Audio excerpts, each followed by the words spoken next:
এই তো সাদা পাথরের পাহাড় আমি পেয়ে গেছি। এবার গুহার ভিতরে চলে যায়, তাহলে ডাইনোসরকে মারার সমাধান পাবো। এই পুরুষ নিশ্চয় আমাদের ক্ষতি করবে।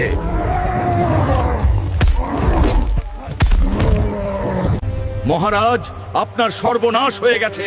একজন পুরুষ লোক আপনার রাজ্যে প্রবেশ করেছে, নিশ্চয় আপনার ক্ষতি করবে। কি? কার এত বড় সাহস আমার রাজ্যের ক্ষতি করবে? একে জেলখানা আটক করো।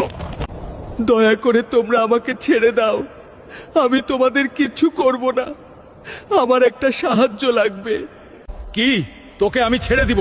তোকে আটক না করলে তুই আমার রাজ্যে ক্ষতি করতি। তোকে ছাড়তে পারি একটা শর্তে। আমার রাজ্যে আমার সবচাইতে বড় একটা রোবট আছে। যদি তুমি তাকে হারাতে পারো তাহলে তোমাকে ছেড়ে দিব।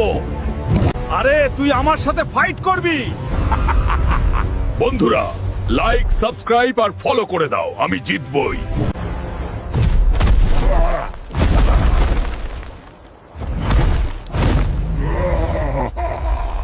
তোকে আমি একটা সুযোগ দিয়েছিলাম, কিন্তু তুই পারিসনি।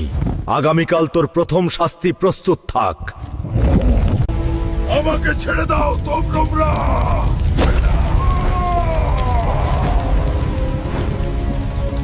আরে আমি তো বেঁচে গেলাম, কিন্তু আমার সামনে এত বড় বোতল কোথা থেকে এলো?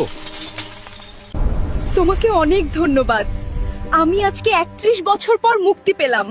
একটা জাদুকর আমাকে এখানে আটকে রেখেছিল। বলো, তুমি এবার কি চাও? আমি তোমার সব শর্ত পূরণ করব। বন্ধুরা, হাল্ক কি পারবে ডাইনোসরকে মারতে? ভিডিওতে লাইক করে চ্যানেলটা সাবস্ক্রাইব আর পেজটা ফলো করে দাও এবং কমেন্টস করো। পার্ট 4।